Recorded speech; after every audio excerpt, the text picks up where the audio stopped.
Ladies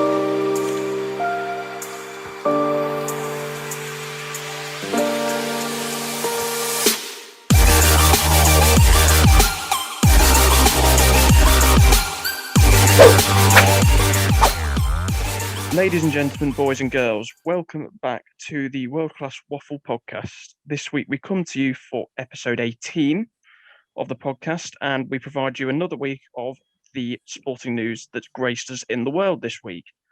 But a lot of the news for this week is happening in the future. As we're going to be previewing this week, we're going to be previewing the Masters that's going to be happening next week, the launch of the 2021 campaign of the IPL, which also starts next week.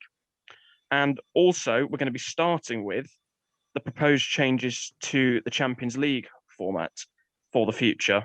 But that is a few years in the future, possibly, but not confirmed.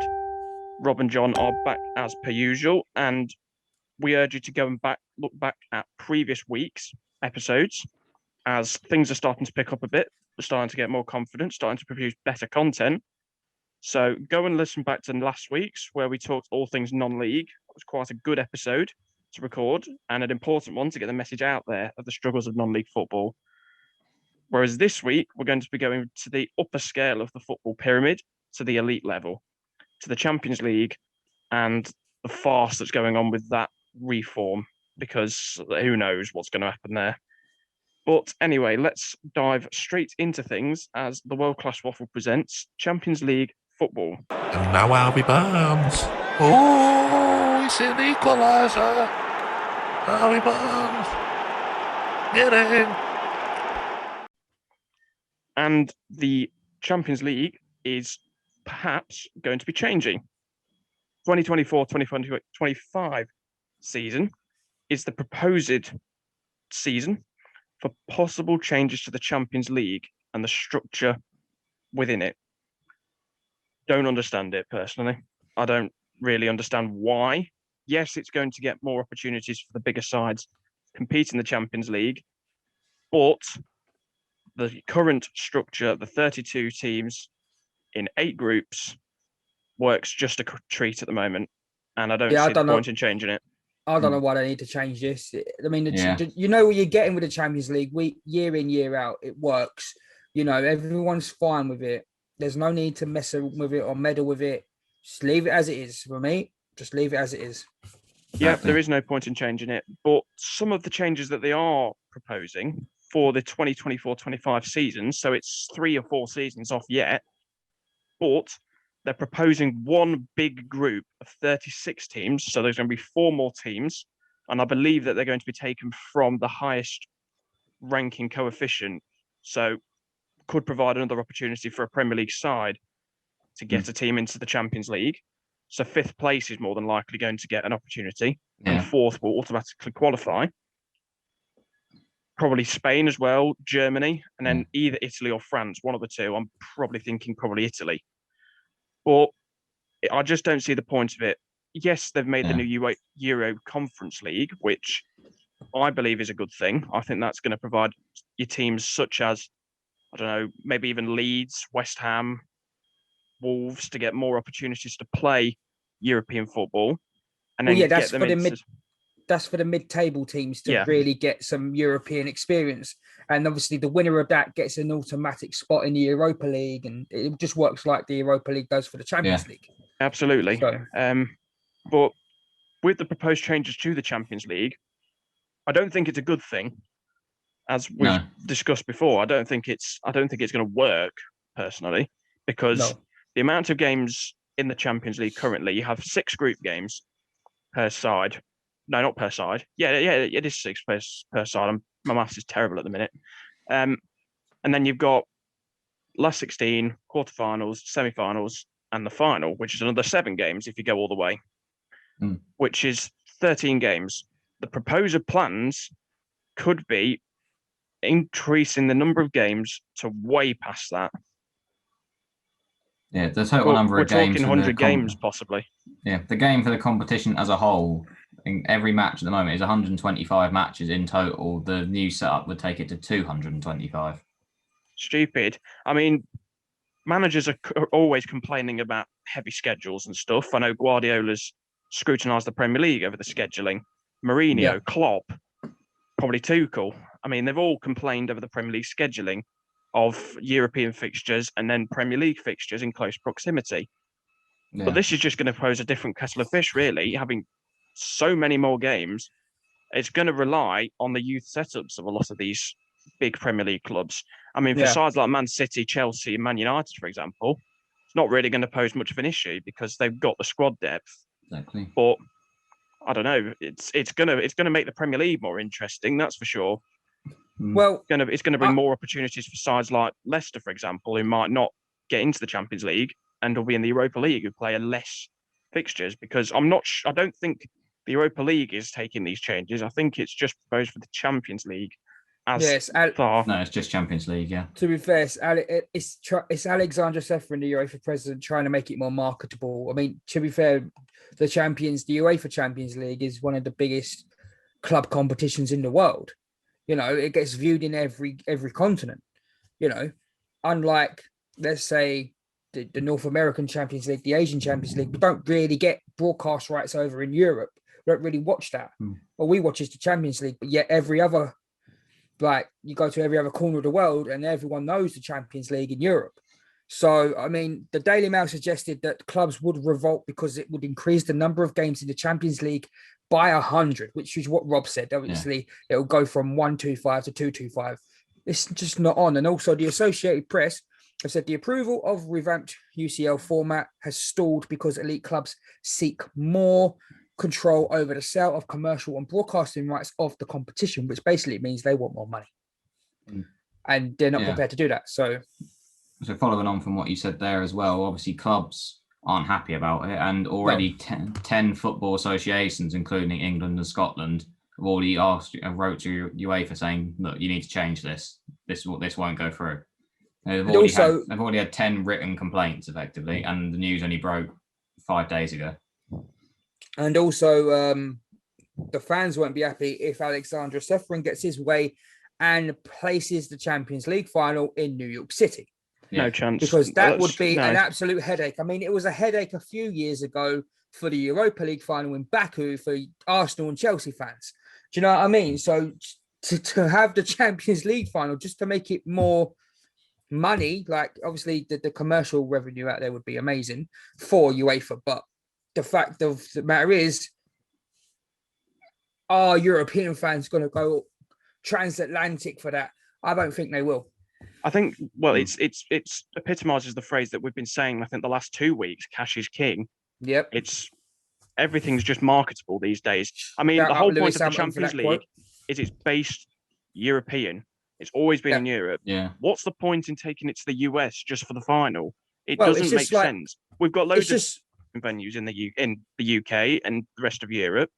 And quite frankly, yes, Baku was a headache, and that was a bit of a mistake from UEFA's part to play the final of the Europa League in Baku, especially when it's 2 English sides. But New York for me, no, it just doesn't work. It doesn't work. It's not European.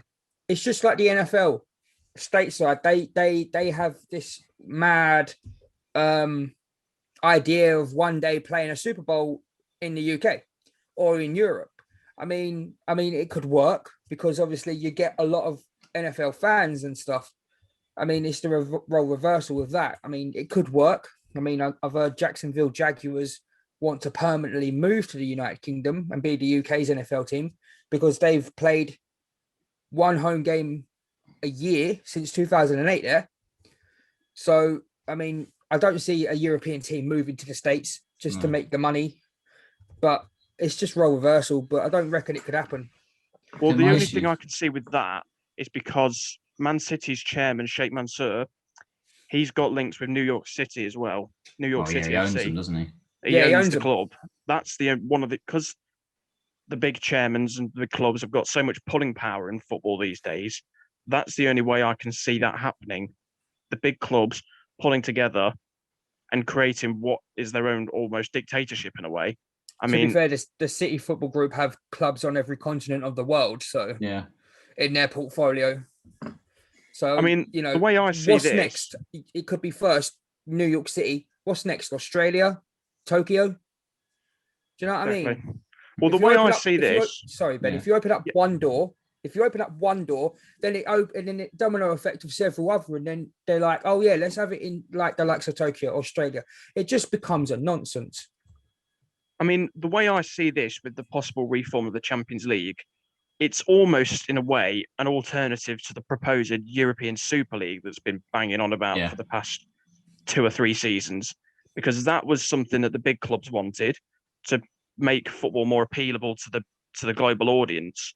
I mean, teams like Man City, Bayern, Barcelona, Real Madrid playing each other week in, week out. It's brilliant for financial, but it's not football. I mean, it's a nightmare, especially now that the UK has left the EU. That's a nightmare. Well, I wouldn't get bored of seeing great games like that every week. But then again, you have the Champions League for that. Exactly. That's why we have the Champions League. We've got league football that's specific to the country you're in. I mean, for example, the Premier League, on Saturday, for example, West Brom beat Chelsea. That's just the Premier League. That's the shocks it can provide. And there's no getting away from that. And I think that should always remain. But financial pulling power is pulling football away from its roots. Yeah. I think going to say a similar point you said, that this literally is effectively UEFA's answer to the Super League, because obviously UEFA don't want that to happen, because then that takes away from the pull of the Champions League. So they're effectively I don't know if we mentioned this when we were saying how it would work, is that in the 136 team league, each team would play 10 games on a seeded basis. So it's effectively, for the teams at the top, it's a mini Super League, which is basically UEFA's way, look, don't start your own league, because we'll basically change the Champions League, so yours is like that. And then even then, like John said, clubs are going to turn it down, because the elite clubs who this benefits still don't think they've got enough power, so they're going to turn it down. Yeah. They've literally changed. They're changing it so the elite clubs get more power in how it's run, and they're still turning it down because it's not enough. The closest thing you'll ever get to a Super League is the vote that happened in Belgium the other week to merge the Belgian Premier League with the Holland's Eredivisie. That's the closest thing you'll ever get. Mate, I think that works. Even then, that might not go through, because it's like bringing the Scottish League into the Premier League. Do you know what I mean? Like, I can't see that. That would never work. Scotland and England come together. We just wouldn't agree on it. But I think just that Belgium and Holland have together, that could work, because yes, those two leagues are probably one of Europe's smaller leagues, but if you put those together, you've got much more competition for the sides like Anderlecht, Bruges, Ajax, PSV Eindhoven, and Alkmaar and stuff. It makes it a more competitive league. Yeah. Absolutely. I mean, going off the basis, if we were to have the top 10 playing in a mini Super League, I mean, if it was today, the top 10 club coefficients are Bayern Munich, Real Madrid, Barcelona, Juventus, Man City, Atletico Madrid, Paris Saint-Germain, Man United, Liverpool, and strangely Sevilla. I mean, see, that's interesting, because out of that, there's only one Italian team. Yes. Yeah, exactly. But I think if Inter win the Serie A this year, which they look set to, they'll go boosting up them rankings. Yeah. But it's not for me. Not this. Not for me. These Champions League. Another thing I don't like about it as well is, like, obviously you miss out. If I can actually get my words out, I'll get my point across. But it's like, if you see the point, like, what I like to see is the upsets in all competitions. Like, you've seen, like, look at Real Madrid's group in Champions League this year. Real Madrid were in it, Inter Milan. Yeah, Shakhtar, they barely scraped through. Exactly. Look at the 4 teams: Borussia Mönchengladbach, Shakhtar, Real Madrid, Inter. Inter came 4th, Real Madrid scraped from the last day. That's the kind of thing you want to see. More entertaining group. That should, on paper, that should have been. And there should have been Real Madrid and Inter walk in the group, and it wasn't. That's what made it entertaining. It's the same with teams like Tottenham. It's the same with teams like Tottenham when they were in the Champions League. They lost to Red Star Belgrade. It's the same with Man United. At home. It's the same with Man United. We threw it away on the last day. Do you know what I mean? Yeah, you're taking that away. Like, you effectively, obviously, yes, we all enjoy the knockout stages when the big teams play each other, but we also enjoy seeing the upsets. And think what you're doing to the fans of small clubs. What if you are like Dynamo Kiev, for example, biggest team in Ukraine, debatedly, between them and Shakhtar, big rivalry between the two. But then there's only ever one of them in the Champions League, and now you're not even going to give those fans the reason why they love the Champions League. You're not giving them the away days at the Bernabeu or at Old Trafford or at Anfield. You don't give them the opportunity to have that. You're then going to make them go and play people like Red Star Belgrade and maybe Ajax if they're lucky, but they're taking it away from the smaller fans and just fans in general. Another, obviously, we mentioned FAs. Another group who have spoken out against with concerns is Football Supporters Europe. They believe that fans will be priced out of games because football clubs will charge so much if they've suddenly now got Bayern at home instead of, like I say, Dinamo Kiev at home in the group stage. I think, like you said, ticket prices will skyrocket. I mean, you could probably see tickets 100, the lowest price tickets being £100 plus, really. I mean, it's gonna price the working man out of the game. I'll put it this way: if you're an Arsenal fan, you're already paying that. I mean, I remember going to Barcelona in 6 years ago.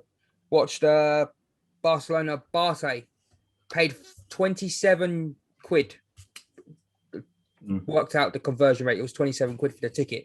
The same night, my mate went to Bayern Munich Arsenal at the Emirates. He paid 97 quid for his ticket. The Arsenal have always been like that, though. And they got spanked 5-1.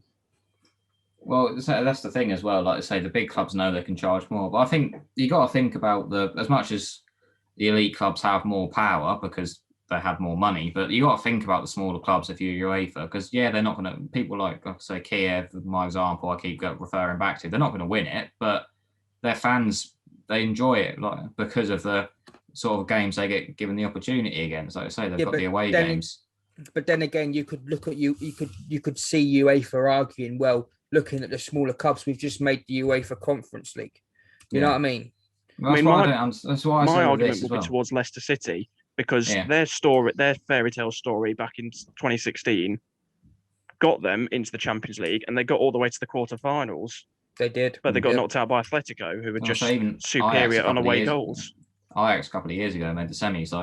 Obviously they're a step above from some of the teams I'm mentioning, but it's just the way I see it, it's the same as the Premier League. If you say, I was going to say Sheffield United, but that'd be a bad example. They did well last season. But if you look at some of the Championship teams, if you tell me Barnsley are going to get promoted, and Barnsley getting promoted, they're not going to win the league, are they? But they think of their fans, how many years they've been away. Now they come back and they get to go to. Hopefully, if fans are back, they get to go to Anfield. They get to go to Old Trafford. Then you can tell them they're basically just like saying to turn around the Premier League, turn around and saying, well, you're not going to compete for the title, so there's no point you playing Liverpool and United away. We'll double your games against Sheffield United at home. They're just taking it away for the fans of the lower sides, and obviously the bigger sides will get these games anyway because they'll get to the knockouts and they'll play these sort of teams. You see, for me, I'm not with this proposed changes because it's diminishing the opportunities for the smaller sides. For example, I mean, you've got fairy tale stories such as Leicester in 2016 getting into the Champions League quarterfinals. That probably won't happen again now if this proposed changes go ahead. I mean, the Europa League should stay the same, and I'm happy it is because they've then got the opportunity for the smaller sides that have had good seasons and then can express themselves in Europe. For example, I don't want to say I'm biased or anything, but Burnley back in 2018 getting into the Europa League playoff stages. I mean, if that was the Champions League, we'd never ever happen. That'd never happen. Yeah. I always think as well. I think I keep going back to the same point as you want to see upsets at the end of the day. You like to see the chance of it at least. The FA Cup's a brilliant competition to watch, the quality of football will be better. But if you tell me, would you be more interested in watching? So if say Manchester City, if they go and play Cheltenham like they have this year, and then they work their way up, then Swansea, then they're on to Premier League teams. If they go and draw straight away, if they get United, then Liverpool, then Chelsea, the football game's going to be better. But then what about the League Two sides who are drawing each other? It just kills the fun of it.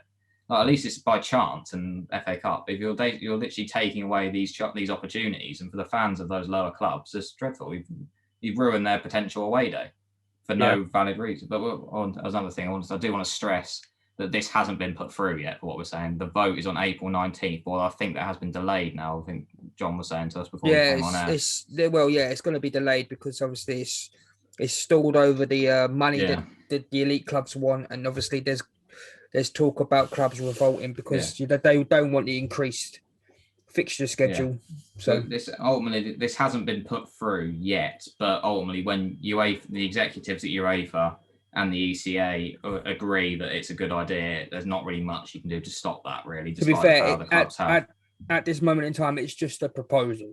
Yeah, it's just a proposal at the moment, but I think ultimately, when people that high up at UEFA are this set on it, I don't think there's much to outvote it. But like we say, it's obviously it's coming in 2024, so we've still got a few years to get the best of what we want out of the current setup before potentially it all changes and they fall out of love with it in some sort of ways. Yeah, Get West Ham in the Champions League. That's all I'm saying for this season. I mean, Let them enjoy it while they still can. They beat Wolves. It's in their own hands, isn't it now? Chelsea dropping points. Yeah, but anyway, I've stressed my point. I don't think any of us are really a fan of this proposed change.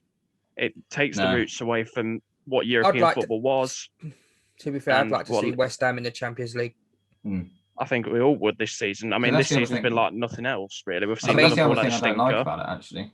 That's not going back another point and sort of wrapping up. That's the other thing I don't like is how it's done by how they seed the other four teams. So do it like if West Ham come fifth this season, they're gonna lose out because there'll be the team who comes like fourth in Italy will have a higher seed because it will be like Atalanta or AC Milan or maybe even Juventus the way they're going. So West Ham then miss out because that's how it's done, right? It should be done randomly, in my opinion. Or like I think I saw somewhere that if it's done by the UEFA.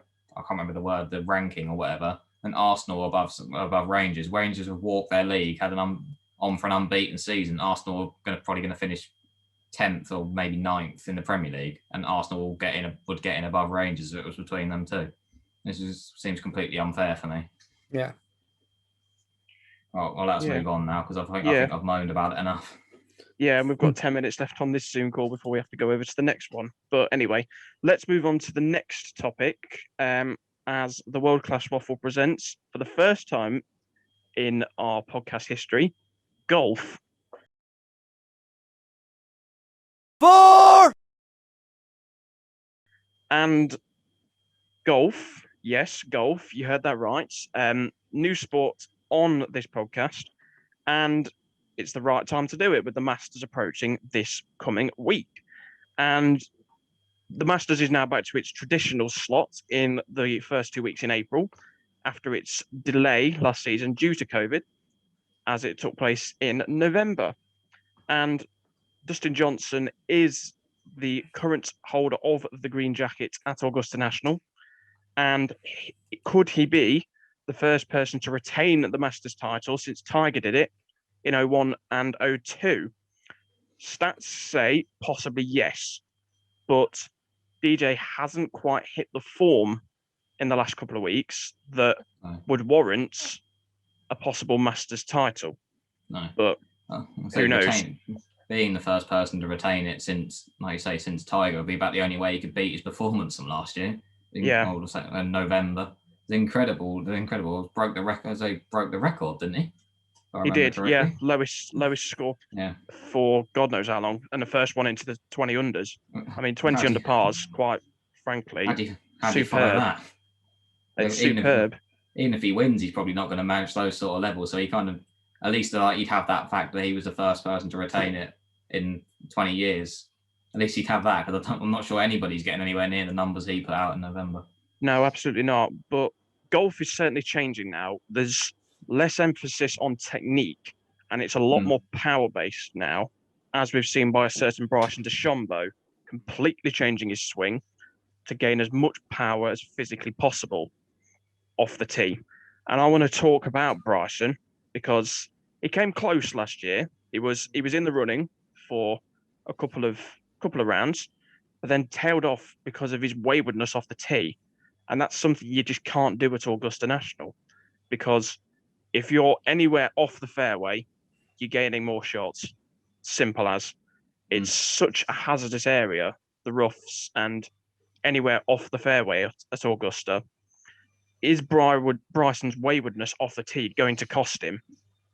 For me, yes. I don't think he'll. Yeah. I think he'll make the cut, and there's no questioning that he's been one of the star performers of the last year in golf.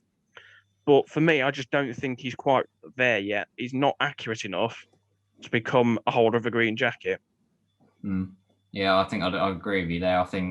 I see improvement to last year, but I don't see enough to show me the way that it cost him last year. I've not seen enough over the last 6 months or however long it's been since the last Master to show me that isn't going to cost him again effectively. Yeah, well, Rory McIlroy is another one I want to focus in on because the last 4 or 5 months have been probably the worst of Rory's career almost. I mean, he's not been at the races at all, really, but his results aren't showing that. He's been close on a number of occasions, but he just hasn't. He's trying to overplay. He's trying to copy Bryson DeChambeau, and I think that's what his downfall is. He's trying to gain those extra yards, as all golfers are these days, and it's hurting him because it's not the way McIlroy plays. Yes, he's one of the best players off the tee, McIlroy, on the PGA Tour, and there's no getting away from that. But the last few rounds he's played have been nothing short of poor. I mean, there was a clip that was spread around the last week of him, a tee shot he played at a recent event, that he drove it into a swimming pool because he was that off-centered and he's trying to copy Bryson DeChambeau too much. But McIlroy only needs the Masters to gain a Grand Slam, but he's been wanting to gain that Grand Slam for the past 7 years and it hasn't happened. Is he going to be able to break his arch nemesis and win at Augusta? It came close last year. He was in the top 5 last year. Yeah. But for me, I just don't think his form's there to warrant a challenge for the green jacket. I mean, like you say, he's come in previous years. He's come in so much better form and hasn't managed to pull it off. And like I say, top 5 last year, but it's not too bad. But then you can say top 5, or you can say 9 shots off the pace. Depends which way you want to spin it. Admittedly, like we say, it was record breaking from Dustin Johnson. I mean, how close do you expect somebody to get when DJ is going 20 under? How do you expect other people to have a chance, to be fair? But even then, he's 4 shots off second, so he's still not quite there. And that was when he was in much stronger form back in November. And like you say, he's going through a bit of I don't want to say a crisis, but it's not far off because the way he's playing. But yet, let's say he's still up there, so maybe he does have a chance. Well, it's interesting with McIlroy because he has, in the last few weeks, he's appointed a new coach who's renowned in the sport for bringing the best out of players. I can't remember his name off the top of my head, but he's helped a lot of golfers turn their fortunes around. And I think psychologically that could help Rory going into Augusta. And I think it was a good time to possibly change. But the next golfer I want to focus in on is Justin Thomas. I mean, there was a lot of scrutiny with Justin Thomas in previous weeks due to comments he'd made in the media, which forced him to lose his sponsorship with Ralph Lauren. But there's no questioning he's probably one of the best talented golfers on the planet right now. And for me, he's one of the favorite. Well, he has to be one of the favorites, being in the top 5 in the world. He's coming into the tournament in great form after winning the unofficial 5th major at the Players' Championship at TPC Sawgrass.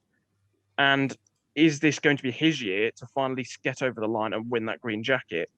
For me, I think so. I think this will be Justin Thomas's year, and he's who I've predicted to be my winner this year at Augusta National. I can't really argue much with that, to be fair, because like you say, there's not many people coming in better form than he is, and like I say, I mean, let's just get one thing straight. I am the resident golfer within this group. I don't really watch golf. Like I watch it every now and again, and I play the video games, but keeping up to date with golf is not my thing. I'm sorry. Maybe I should try harder. I'm trying to get there. Me and Ben were playing a bit before everything shut and then opened and then shut and then opened again. But now things are back open. Hopefully, when we can actually get back up to Stoke, we can start playing again. Yep, absolutely. I mean, it's convenient, really, that golf courses have reopened in the UK this last week as the Masters is approaching, which is good for the sport of golf. Absolutely. But for me, Justin Thomas is who I think will win it, but we'll come to who I want to win it later on. But the next player I want to focus in on is a certain Aussie, and it's Cameron Smith. I mean, the last 3 years at Augusta, he's got into the top 5. And that consistency, he's good around the course. He's consistent. And is it going to be his year, possibly? Who knows? But he's always been the underdog, Cameron Smith, that has performed well, gone under the radar, and then on the final day has made that charge towards the front of the field. But I just don't think he's quite there yet in terms of his form. I mean, yes, he's in the top 30 in the world and he performs every single time he goes to Augusta, but I think there's just too many stronger competitors than Smith going into this year's Masters tournament. I think the key with him as well is his consistency, is why he does so well at the Masters. Like, you just look at some of the people, obviously we talk about McIlroy, like, yeah, he got top 5, but statistically he doesn't perform the best at the Masters. Like, was it 74, 75, something he got first round last year? Yeah, he was 6 over par at one point in his round last year, but then brought it back and it was about 4 or 5 under in every round after that. I mean, that's the way. That's what I said with McIlroy. He in previous years, that's what he does. He either has 1 or 2 poor rounds which take him out the running. Whereas Smith, I've just got it up from last year. Second last year, he got 67, 68, 69, 69. He's consistent. Yeah. He can hold the consistency. So if he starts well, he's going to finish well. So the next golfer I want to take a bit of a focus on is a certain Lee Westwood. I mean, he's been around the block a lot now. He's been a golfer for God knows how long, and he is getting on a bit. No offense, Lee, but oh well. But he's had what could be seen as a bit of a revival in the last year, bringing in some good performances, most notably at TPC Sawgrass in the last 2 weeks, where he finished joint tied for second place with Bryson behind Justin Thomas. And in previous years, he has performed well at Augusta. I think he did quite well last year, if my memory corrects me. I think he was in the top 30, which is there's no question about that. That's a good result at Augusta. But I don't know. It's a difficult one with Lee Westwood because sometimes he's there, sometimes he's wayward, very wayward. But he's not. I'd like to see him do well, but I don't think he'll win. As I've said, I think it will be a certain Justin Thomas, which I think could possibly take him to world number 1. Don't quote me on that, but quite possibly yes. But just to finish this segment on golf, I'm going to claim the 2 people who I would like to win the Masters this year. I mean, they're 2 golfers that are coming into the tournament on various different levels of form. They're 2 Englishmen. Not just because of Brexit means Brexit, but they are 2 Englishmen. They are 2 Englishmen. One is a certain Northerner in Tommy Fleetwood. He's coming into the tournament off a bit of form, but has never seemed to bring that form into the majors. But for me, I'd like to see him do well. I would love to see Tommy Fleetwood win his first major and get off the mark and really boost himself back up into the rankings, because we've got a Ryder Cup at the end of this year, and Team Europe don't look in the best shape for it this year because, I mean, 7 of the world's top 10 are all Americans, which don't bode well, and we're on American soil this year as the tournament's being held at Whistling Straits in New York. That's the advantage for Europe, though, that you say Fleetwood's not quite there in the majors, but you say some of his biggest performances for the Ryder Cups. Exactly. Last year, the 2018 Ryder Cup, his partnership with Francesco Molinari was just sublime. Golf National in Paris. But Frankie Molinari's way off now. I think he's dropped out of the world's top 100, which means Fleetwood's not going to have that partnership to go with. But another golfer who has played at the 2018 Ryder Cup for Team Europe is Paul Casey. And Casey's been around the block a long time as well. He's been always there or thereabouts. And he's another player who I'd like to see do well. But I don't think he'll quite get over the line. I've got more faith in Fleetwood than I do Casey. But I think it'll be interesting this year there's been a lot of protests in the state of Georgia itself as to whether this event will actually go ahead. But we're not with that, there was a controversial law passed this week, wasn't there? So yeah, the MLB All-Star game has been taken out of Georgia because of it. So don't hold your hopes up with it being held in the state of Georgia, to be fair. I don't. Well, the Masters can't be held anywhere else. It's like it's different sporting events. The Daytona 500, for example, can't be held anywhere else. No, yeah. It's the Masters. It's always been at Augusta, and it'll never not be at Augusta. But I think that the rest assured, I think it has been said it will go ahead, but there is a lot of controversies within the state of Georgia, which who knows what could happen. But we're not going to dive into all that politics and stuff. But what we will dive into is the next topic for this week, which is cricket, as the World Class Waffle presents cricket. Oh, what a catch! And we're going to be doing another preview of an event that's starting this coming week, as on Friday sees the launch of the 2021 campaign of the IPL. The Mumbai Indians host the Royal Challengers Bangalore in the first game of the season, as the Mumbai Indians are the current holders of the IPL. After last season's campaign was held away from India, it was held in Dubai and Abu Dhabi due to the COVID situation within India. But this year's campaign I believe it's back in India. I presume it is because they had fans in for the Test series and the ODI series against England. So I presume it's going to be going ahead in India. But let's just put forward a few predictions for this. So we'll go through each of the sides, assessing their chances. So for me, I think the favourites are the Sunrisers Hyderabad.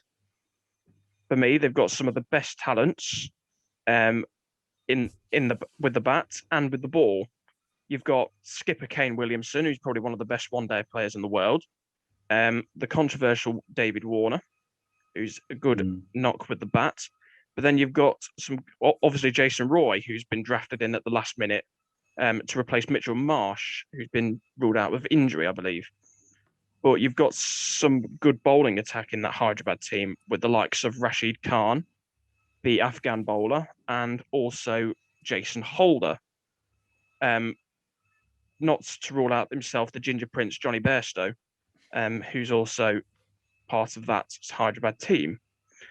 But I think that squad alone bodes a good chance for them to win the tournament.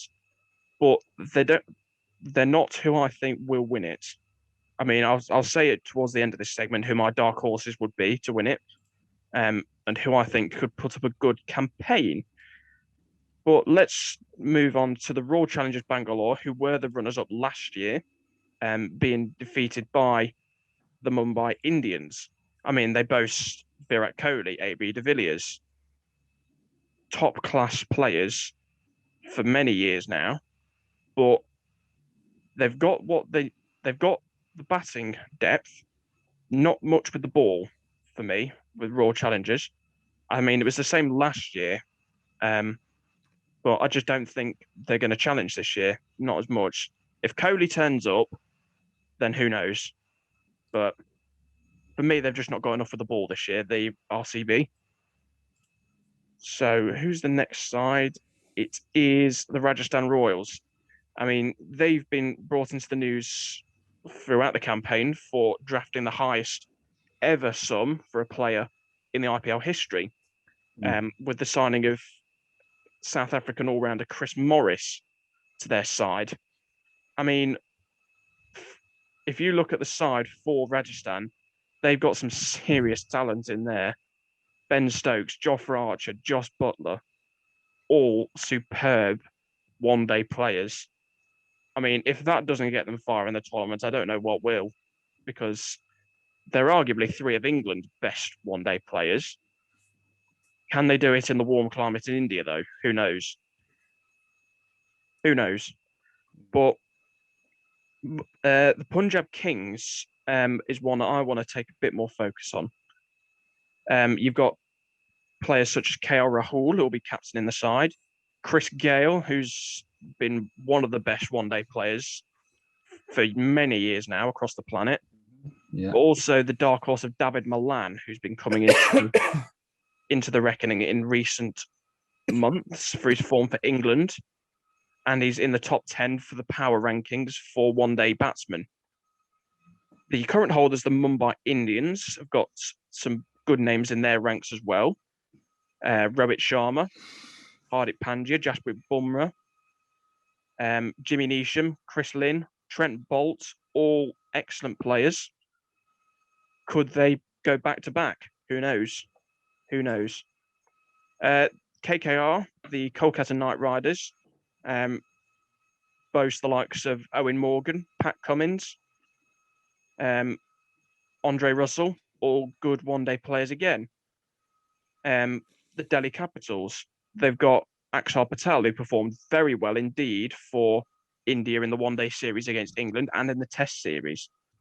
They've got the likes of Kagiso Rabada, Ravi Ashwin, Rishabh Pant, who's come into the reckoning in the last few years, and they've transferred in Steve Smith, who joined from the Rajasthan Royals.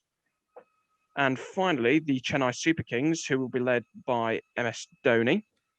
They've got the likes of Faf du Plessis in their ranks, Moeen Ali, Sam Curran. So could they make a challenge this year? Who knows? I mean, I know I'm taking a bit of a lead on here, but what are your two thoughts on possible winners for this year's IPL? Well, I'll be looking at Sky Bet, and Mumbai Indians are favourites at 2-1. Yeah. Then the Delhi Capitals at 9-2, and then RCB at 6-1. I mean, it's a cracking game, the opening game of the tournament, Mumbai Indians versus RCB. What a way to start the tournament. Absolutely, yeah. But for me, I just want to put forward whom I think my dark horses will be for this year. And It's the Punjab Kings. I mean, with players such as KL Rahul and Chris Gale at the top of the order, they are really good players. Yeah, but with Chris Gale, you know what you're going to get. Power, and a quick innings. He'll just tee off ball one and just he'll either get hold of it or get knocked out. But no, they bolster some good players this year, do the Mumbai Indians. And so do the all of the teams really, in fact. It was very interesting last year because some of the top sides were beating each other. But I think it'll be interesting to see this year. But for me, the Punjab Kings are my dark horses. But I do think the Rajasthan Royals will win it again this year. Well, I know they're a controversial team for being banned a few years ago, but I like the Chennai Super Kings. Always have done. Yeah. So that's my team for the IPL this year.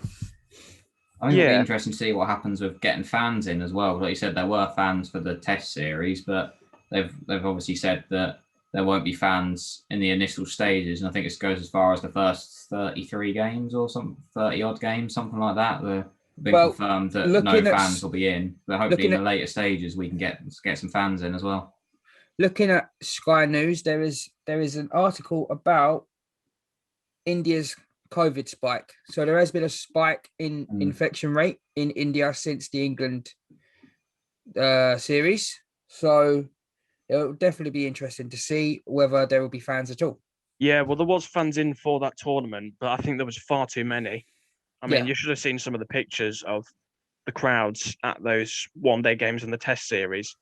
I mean, you could probably say, some of India's cricket stadiums are the biggest in the world, for example. And you've got the Sophia Gardens in Kolkata, which is, I think, the second biggest cricket stadium in the world after the. Yeah, they love it. They always pack the stands out. Well, it's the national sport of India. They love it. They absolutely love it. But safety will be the paramount in all of this. I mean, I don't see many fans being allowed in, but again, this is India. I'd say there was probably about 40,000 fans in for the one-day series against England, which, in the grand scheme of things, is far too many during a COVID pandemic. 100%. Yeah. You'd want at least a quarter of that, maybe 10,000.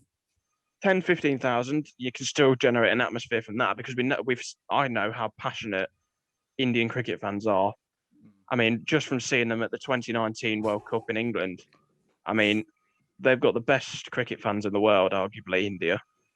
Well, it's very much a cricketing culture in India. Probably the main place in the world, you'd say, the cricket culture. And there's no questioning our fans are good, No. Barmy Army and stuff, but I don't think they come close to the Indian supporters. They don't Their come passion, close, no. their drive, their support, because they pack out any stadium they're in. Exactly.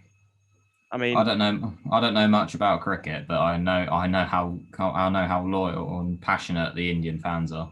Yeah, absolutely. Yeah, but Big up the Indian fans, love them. They just cause a vibe, don't they? It's just pure passion and emotion. Absolutely. Do you know what I mean? It's like they're playing themselves. I think that's the best way to put it. They get behind it every ball. They're batting every ball. They're bowling every ball. They just love it, and they just get behind their teams. Yeah, it's the brilliant supporters, the Indian supporters, and it's even better when they come over to this country to support their sides because they pack out our stadiums. I mean, there's probably about 80% Indian fans compared to about 20% British fans when they pack out our stadiums, which shows their passion, shows their real passion. And it is great to see. And they've got a good base behind them, the Indian team. That's for sure. But no, this season's IPL competition will be interesting. Last year's was very tight. But no, for me, it's either Rajasthan or Punjab Kings for me. Well, Punjab are my dark horses, but I think it'll either be Rajasthan or Sunrisers who will win the tournament.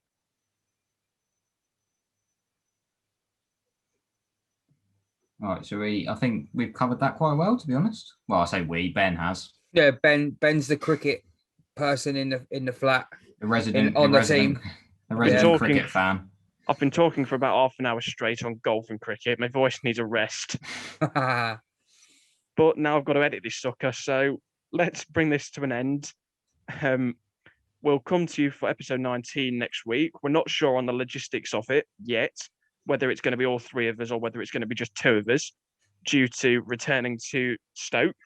We will be back in the same flat again within the next couple of episodes. So maybe we'll be back in the same room or we'll be on here. We haven't figured it out yet, but we will figure out a plan. But for now, that brings episode 18 to an end. Go and subscribe on YouTube, follow us on Spotify, and take care and goodbye. Bye.